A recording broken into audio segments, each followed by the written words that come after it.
Hello and welcome to Logos College Online Learning. This is Ajarn Toto. Today is the very last video, hopefully, of this term. I think I said that last video. Sorry. We got one more video. Okay.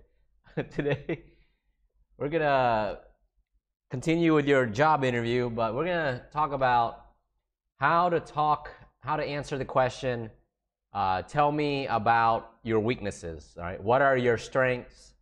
What are your weaknesses? So your weaknesses are certain things that you do that you're not so good at, or certain things about your character, your personality, all right? Maybe you're impatient, all right? Or maybe you could be a little too bossy, like tell people what to do all the time. But there's a way to answer these questions, right? So in every interview, the people or the person interviewing you, they'll ask you this question, and it's a very challenging question to answer, because you don't ever want to say negative things about yourself, right? But there's a way to say it, to answer this question, where you turn the negative into positives. Yes, everyone's not perfect, right? They know that. There's going to be some things that you don't do so well. But you don't want to say, I am terrible at organizing. I'm terrible at communication. And then just end it there. No. All right. There's a way to say there's a way to say that you're not so good at certain things, but there's a positive way to say it. All right, let's listen to Jarek. He's a recent graduate, and he's been invited for an interview with an international financial company. He arranges to meet up with his friend, Olivia, who has been working there for a couple of years. Let's listen to their conversation, and then we'll answer the questions 1, 2, 3. 5.8. Hi, Olivia. It's great to see you. How are you? I'm fine. Lots of work as usual, but I'm really enjoying it at the moment. Anyway, I've got a couple of weeks off coming up, which I'm looking forward to. So, I've heard you've got an interview here on Friday. That's great. I knew you'd get shortlisted. I know. It's great, but now I'm a bit stressed about the interview. I was wondering if you could give me an idea about the sorts of questions they might ask me. Sure. My last interview was a while ago now, but I think I can remember what it was like. And I can even tell you what it's like from the other side, as I interview people myself now. Do you know who's interviewing you? No, but it was a woman called Sabine Griffin who sent me the email inviting me in. Oh, if it's Sabine, you'll be fine. She's really nice, super organised, although you're likely to be interviewed by 2 or possibly 3 people, not just her. I thought so. So, any tips on what they'll be looking for? Well, first of all, they're going to want to know why you left your last job. What was wrong with it? I hated my last job. I couldn't stand the boss. He used to drive me crazy. I know, but obviously you shouldn't say anything negative about him or your last job. You've got to be positive and think of another good reason for leaving. You should try not to mention any weaknesses or negatives at all during the whole interview. You did quit, didn't you? Yes, I handed in my notice and left as soon as I could. So what do you think I should say? Personally, I'd say something like, although I really liked my job and the people I was working with, I didn't feel I was being stretched enough. I'm looking for a position in which I can develop my professional skills further. Sounds impressive, doesn't it? Yes, I like it, and it's partly true. But it wasn't the main reason I left. I know, but you've got to play the game. Of course, you shouldn't lie about your background, qualifications and experience, but you've got to focus on the positives in every question and avoid any negatives. You should never say anything negative about yourself in the interview. Okay, so Jarek and then Olivia were talking, right? And so Jarek, who is going to interview Jarek at the international financial company? And it says it's going to be, her name is Sabine Griffin, and it just won't be her. It says it's going to be about her and one or two other colleagues. Okay. Number 2, why did Jarek quit his last job? He said he couldn't stand his boss. Many jobs I've had in my life. All right. Number 3, what general advice does Olivia give Jarek? Right. So you can't just say, I hate my boss, I hate my job, that's why I quit. Right? She says, you need to focus on the positives in every question and avoid any negatives. So this was Jarek's answer. Why did you leave your last job? He goes, I hated my last job. I couldn't stand the boss. He used to drive me crazy. I handed in my notice and left as soon as I could. Okay. So the rule is, you never say, remember, you never say anything negative about any previous jobs or employers you've had. Right? And then you want to stay positive. You want to say positive things about a negative situation. So Olivia goes, no, you should probably say it like this. Although I really liked my job and the people I was working with, I didn't feel I was being stretched enough. I'm looking for a position in which I can develop my professional skills further. All right?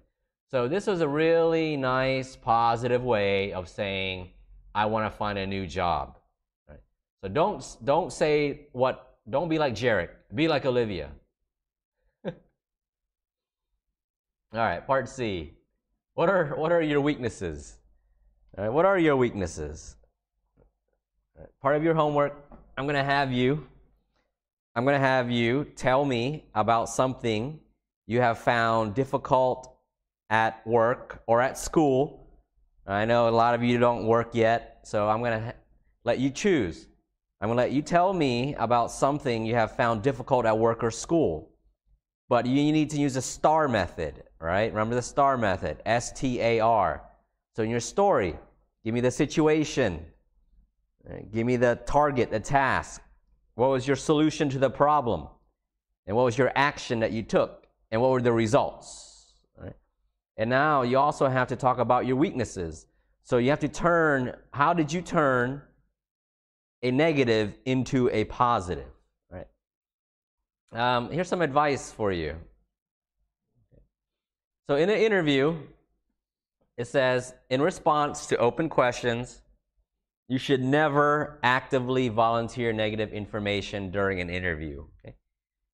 If they don't ask you about what are your weaknesses, don't ever say anything if they don't ask you for it. All right? Don't say anything negative about yourself if they don't ask you for it. Right? Number 2, it says employers like to ask you to give negative information, not to embarrass you, but to see what sort of person you are. That's very true.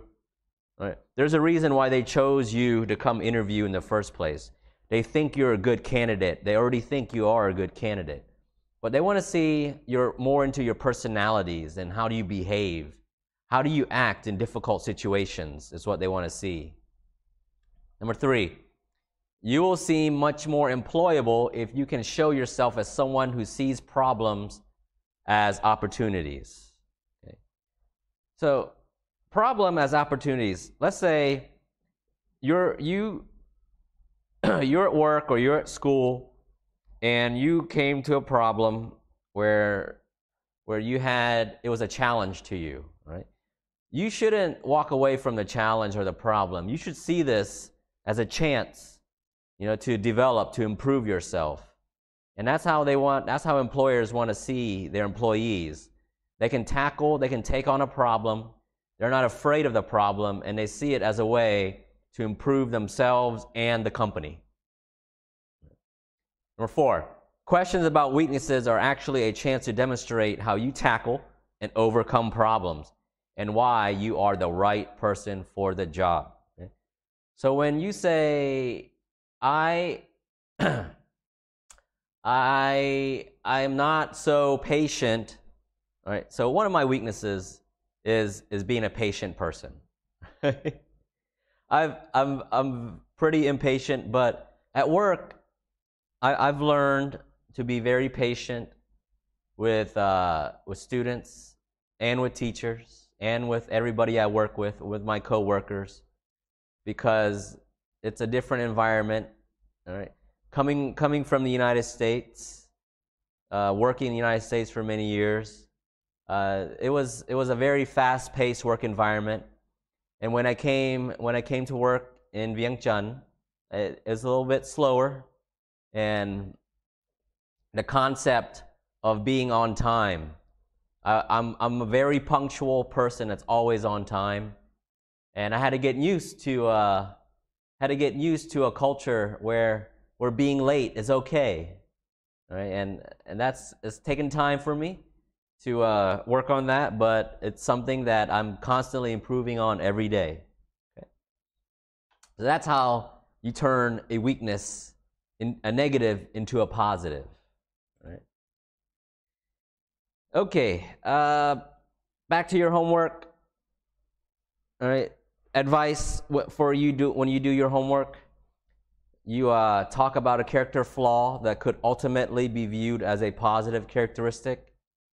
Talk about something that is no longer a weakness. Mention how you overcame the weakness and that you have solved similar problems more recently. Talk about a knowledge-based weakness, which is easily overcome. Mention why this weakness isn't a serious problem and what steps you are actively taking to solve the problem. Okay. So these A, B, and C, 1, 2, 3, 4. Right? This is all advice on how you turn negatives into positives. Okay? And for your homework, I need you to tell me about something you have found difficult at work or at school. Okay? What is a weakness that you have at work or at school, and how are you improving? What did you do? And you need to use a STAR method, S-T-A-R, to tell me a story about how your weakness at school or at work, and how did you turn a negative into a positive. Okay. That's it for this video. You guys are back in class next week. All right. I look forward to seeing each and every one of you, catching up with you, talking to you. I will go over all the homework when I see you in class next week. Okay, thanks for watching, and we'll see you next time. Bye-bye.